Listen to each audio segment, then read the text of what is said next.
श्री हरि श्री दुर्गा सप्तशती पाठ तृतीय। सेनापतियों सहित महिषासुर का वध। ध्यानम। जगदम्बा के श्री अंगों की कांति उदय काल के सहस्त्रों सूर्यों के समान है। वे लाल रंग की रेशमी साड़ी पहने हुए हैं। उनके गले में मुंडमाला शोभा पा रही है। दोनों स्तनों पर रक्त चंदन का लेप लगा है। वे अपने कर कमलों में जप मालिका, विद्या और अभय तथा वर नामक मुद्राएं धारण किए हुए हैं। 3 नेत्रों से सुशोभित मुखार बिंद की बड़ी शोभा हो रही है। उनके मस्तक पर चंद्रमा के साथ ही रतन में मुकुट बंधा है तथा वे कमल के आसन पर विराजमान हैं। ऐसी देवी को मैं भक्तिपूर्वक प्रणाम करता हूँ। ऋषि कहते हैं, दैत्यों की सेना को इस प्रकार तहस नहस होते देख महादैत्य सेनापति चिक्षुर क्रोध में भरकर अंबिका देवी से युद्ध करने के लिए आगे बढ़ा। वह असुर रणभूमि में देवी के ऊपर इस प्रकार बाणों की वर्षा करने लगा जैसे बादल मेरुगिरी के शिखर पर पानी की धार बरसा रहा हो। तब देवी ने अपने बाणों से उसके बाण समूह को अनायास ही काटकर उसके घोड़ों और सारथी को भी मार डाला। साथ ही उसके धनुष तथा अत्यंत ऊंची ध्वजा को भी तत्काल काट गिराया। धनुष कट जाने पर उसके अंगों को अपने बाणों से बींग डाला। धनुष, रथ, घोड़े और सारथी के नष्ट हो जाने पर वह असुर ढाल और तलवार लेकर देवी की ओर दौड़ा।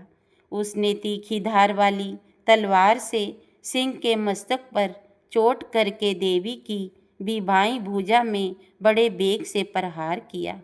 राजन, देवी की बाँह पर पहुँचते ही वह तलवार टूट गई।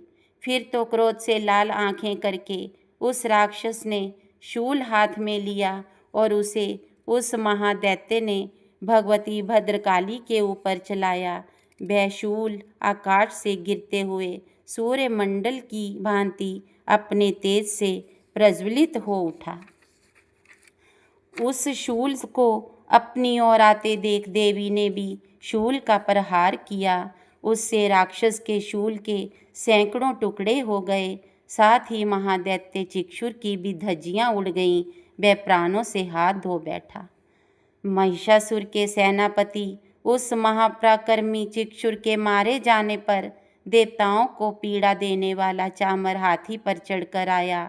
उसने भी देवी के ऊपर शक्ति का प्रहार किया, किंतु जगदम्बा ने उसे अपने हुंकार से ही आहत एवं निष्प्रभ करके तत्काल पृथ्वी पर गिरा दिया। शक्ति टूटकर गिरी हुई देख चामर को बड़ा क्रोध हुआ। अब उसने शूल चलाया, किंतु देवी ने उसे भी अपने बाणों द्वारा काट डाला। इतने में ही देवी का सिंह उछलकर हाथी के मस्तक पर चढ़ बैठा और उस दैत्य के साथ खूब जोर लगाकर बाहु युद्ध करने लगा। वे दोनों लड़ते लड़ते हाथी से पृथ्वी पर आ गए और अत्यंत क्रोध में भरकर एक दूसरे पर बड़े भयंकर प्रहार करते हुए लड़ने लगे।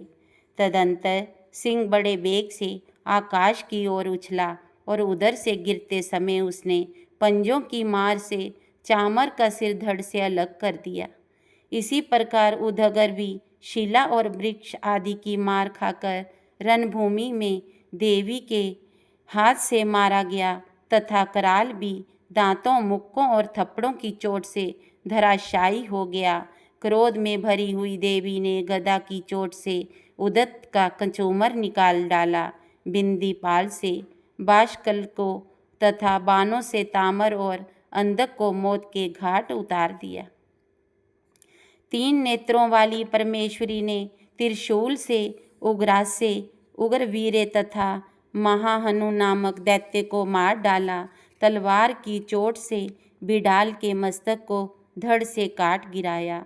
दुर्धर और दुर्मुख इन दोनों को भी अपने बाणों से यमलोक भेज दिया। इस प्रकार अपनी सेना का संहार होता देख महिषासुर ने भैंसे का रूप धारण करके देवी के गणों को त्रास देना आरंभ किया। किन्हीं को थूथन से मारकर, किन्हीं के ऊपर खुरों का प्रहार करके, किन्हीं किन्हीं को पूंछ से चोट पहुंचाकर, कुछ को सींगों से भी दीर्ण करके, कुछ गणों को वेग से, किन्हीं को सिंहनाद से, कुछ को चक्कर देकर और कितनों को निश्वास वायु के झोंके से धराशायी कर दिया। इस प्रकार गणों की सेना को घिराकर वह असुर महादेवी के सिंह को मारने के लिए झपटा। इससे जगदम्बा को बड़ा क्रोध हुआ।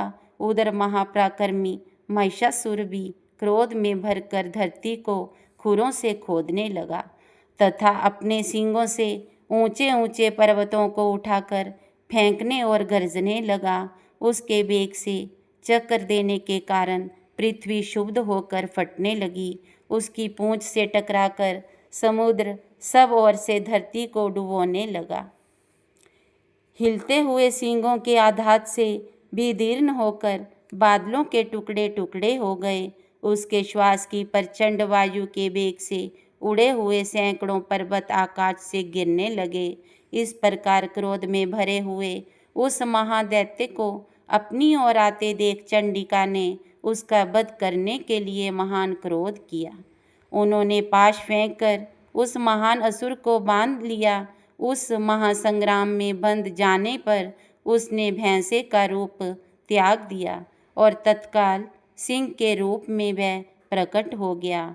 उस अवस्था में जगदम्बा ज्यों ही उसका मस्तक काटने के लिए उद्यत हुई, त्यों ही वह खड्गधारी पुरुष के रूप में दिखाई देने लगा। तब देवी ने तुरंत ही बाणों की वर्षा करके ढाल और तलवार के साथ उस पुरुष को भी बींग डाला। इतने में ही वह महान गजराज के रूप में परिणित हो गया तथा अपनी सूंड से देवी के विशाल सिंह को खींचने और गरजने लगा। खींचते समय देवी ने तलवार से उसकी सूंड काट डाली। तब उस महादैत्य ने पुनः भैंसे का शरीर धारण कर लिया और पहले की ही भांति चराचर प्राणियों सहित तीनों लोकों को व्याकुल करने लगा। तब क्रोध में भरी हुई जगन माता चंडिका बारंबार उत्तम मधु का पान करने और लाल आंखें करके हंसने लगी। उधर वह बल और पराक्रम के मद से उन्मत्त हुआ राक्षस गरजने लगा और अपने सींगों से चंडी के ऊपर पर्वतों को फेंकने लगा। उस समय देवी अपने बाणों के समूहों से उसके फेंके हुए पर्वतों को चूर्ण करती हुई बोली। बोलते समय उनका मुख मधु के मद से लाल हो रहा था और बानी लड़खड़ा रही थी। देवी ने कहा, ओ मूढ़, मैं जब तक मधु पीती हूँ तब तक तू क्षण भर के लिए खूब गरज ले। मेरे हाथ से यही तेरी मृत्यु हो जाने पर अब शीघ्र ही देवता भी गर्जना करेंगे। ऋषि कहते हैं, यों कहकर देवी उछली और उस महादैत्य के ऊपर चढ़ गई। फिर अपने पैर से उसे दबाकर उन्होंने शूल से उसके कंठ में आघात किया। उनके पैर से दबा होने पर भी महिषासुर अपने मुख से दूसरे रूप में बाहर होने लगा। अभी आधे शरीर से ही वह बाहर निकलने पाया था कि देवी ने अपने प्रभाव से उसे रोक दिया। आधा निकला होने पर भी वह महादैत्य देवी से युद्ध करने लगा। तब देवी ने बहुत बड़ी तलवार से उसका मस्तक काट गिराया। फिर तो हाहाकार करती हुई दैत्यों की सारी सेना भाग गई तथा संपूर्ण देवता अत्यंत प्रसन्न हो गए। देवताओं ने दिव्य महर्षियों के साथ दुर्गा देवी का स्तवन किया। गंधर्व राज गाने लगे तथा अप्सराएं नृत्य करने लगी। तीसरा अध्याय संपूर्ण।